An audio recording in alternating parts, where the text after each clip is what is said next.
So what is good, people? Welcome to another investing video.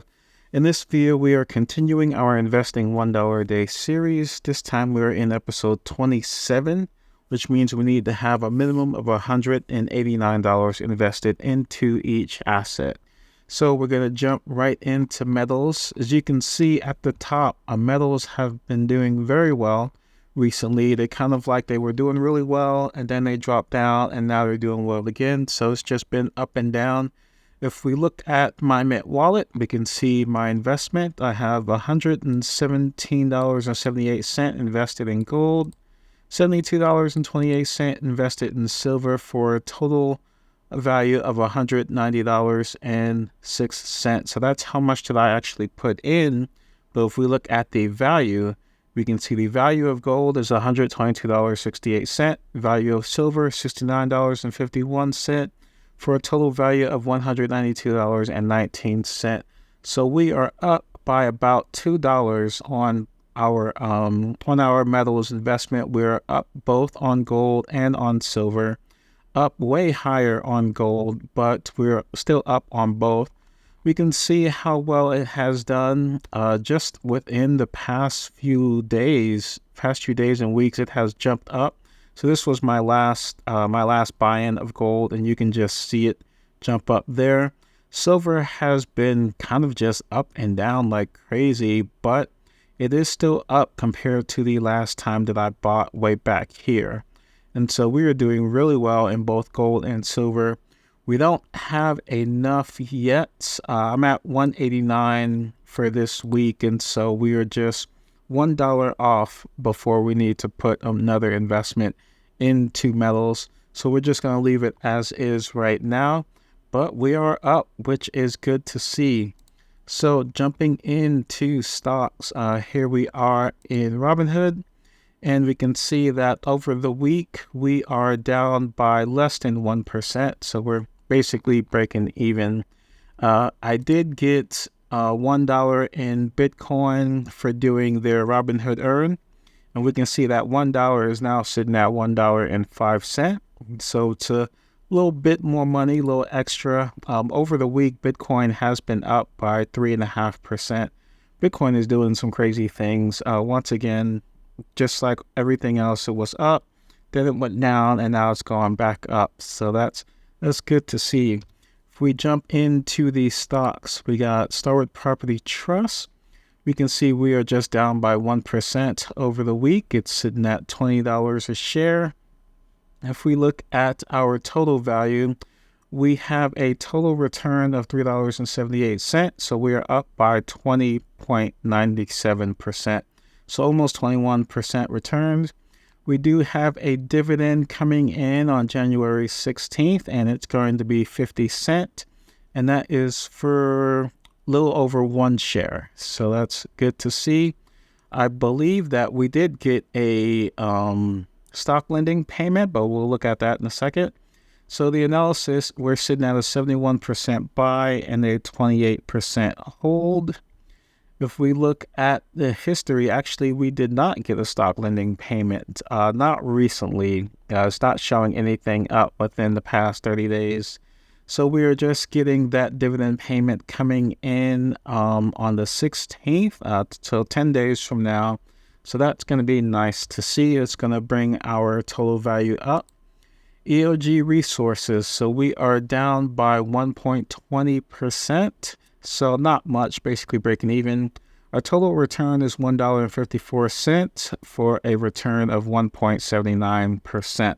So we're up overall on EOG Resources. With the analysis, it is down to a 63% buy and a 36% hold.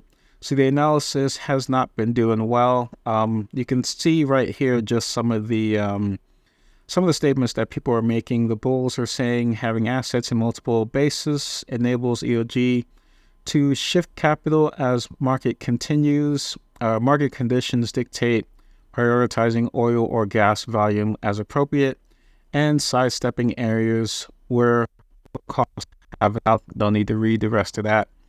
The bears are saying EOG scales a double-edged sword. It must work harder to maintain a larger production base and drilling inventory. So basically EOG is expanding into other stuff. Some people say it's good, some people say it's bad. We will see what happens, but for now, I'm still keeping my EOG. We don't have anything coming up. We did have a market buy of $1 back in at the end of December. Nothing else really doing really new right there. So EOG, we're still up overall, even though we're down over the week. We look at the next one, QYLD. So QYLD is down by 1.15% over the week. If we look at our total return, we've lost $1.80 for a total loss of 3.09%. So we're down, but not by much. We do have a dividend payment coming in the next couple of days, and it is for 54 cents. So that is good to see.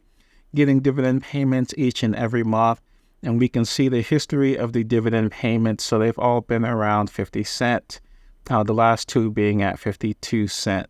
So that is 50 cents for how many shares? 3.28 shares. So not bad, not a bad return at all. And finally, if we look at ARMOUR Residential REIT, we are down by almost 4% over the week. Our total return is a loss of $3.52 for a total loss of 11.67%.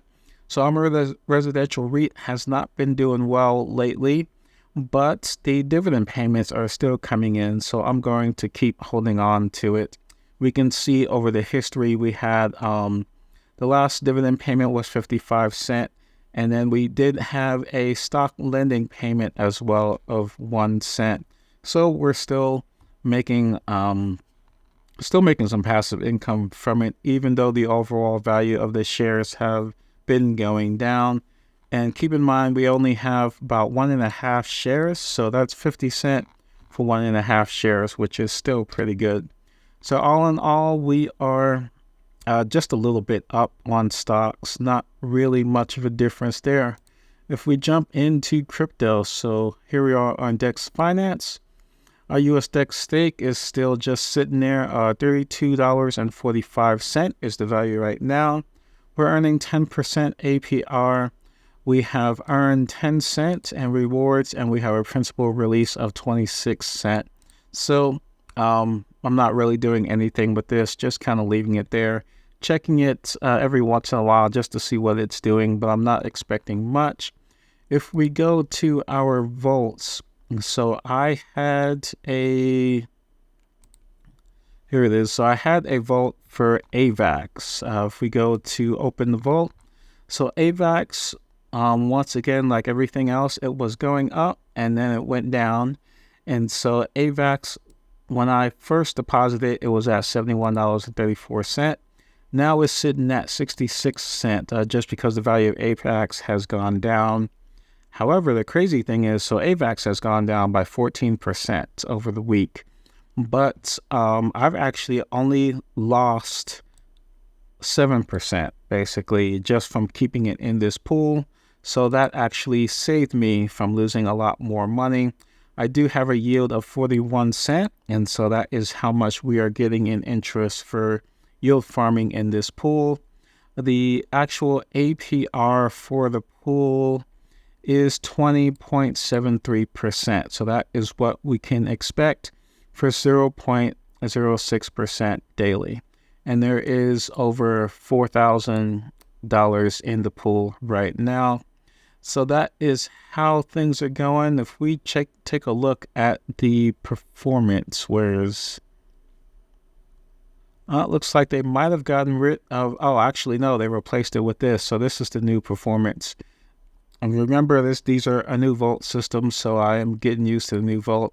We can look at the total performance. This is just basically the TVL over time, and so we can see it going up and down. But yeah, so this has been my performance since inception, since I put the actual assets into the vault. And it's still, I think it's still going to go back up. I'm not too worried about AVAX at all. Once the market turns around, AVAX is going to go back up. So not worried about losing 7% of $71. Now, the other farm that I've been using is Trader Joe. So I have a Ethereum and USDC stake here at Trader Joe. You can see it is currently valued at $127.84.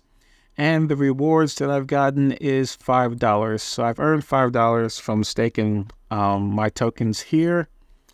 I believe it's been like about a month since I've done one of these videos. I basically took most of December off.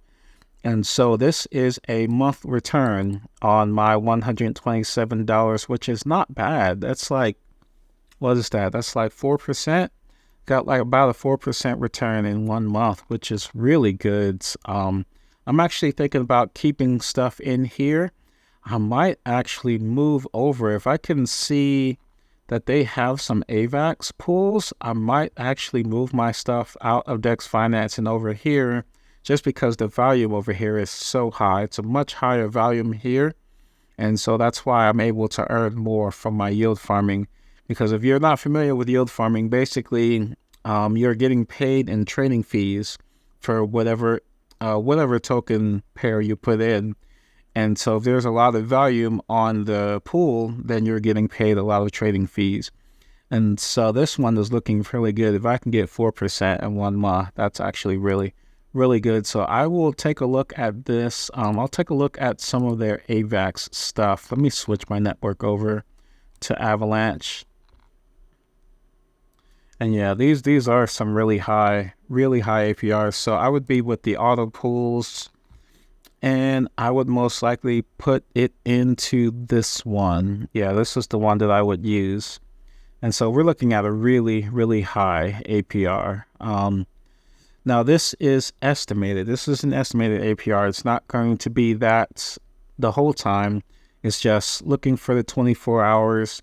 It's sitting at 7% APR. So, but it's still pretty high. It's still pretty high. So I might put my funds in here. That's probably what I will do. But as far as my move for this week, I didn't even make a move on the stocks. It's been so long since I made one of these videos. But my move on stocks is, of course, I'm going to continue investing in EOG resources. And my move in crypto is I am going to get some more Ethereum. Yeah, I'll get some more Ethereum. So what I'll do is I'll put another $7 into my Ethereum staking pool. And then hopefully I will continue to earn those rewards throughout the month. Hopefully I'll get another 4%, maybe higher. But that's pretty much it for this week. So quick recap. We are up really high on our Ethereum staking pool here on Trader Joe. We're up by 4%. That even though the price of the tokens have gone down a little bit, because I think I've probably lost like $2-3 from the price of Ethereum going down, but because I actually earned so much interest on my position, I earned about $5 in interest on my position, so that made up for the money that I lost from the value of the tokens. And so we are up there. On Dex Finance, I am down. I did earn 41 cents, which is nearly not as much as what I earned on Trader Joe. So that wasn't enough to actually fight the loss of the value of the token going down. So we're up in one part, down in the other, pretty much breaking even on crypto. In Robinhood, it is pretty much the same thing. We got some stuff up, some stuff down, but for the most part, everything is just breaking even. And here in metals, we are up. We are up by quite a bit. We are up by $2 in metals, and we are up in both gold, and actually we're down a little bit down in silver, but we are up in gold. So that is good to see.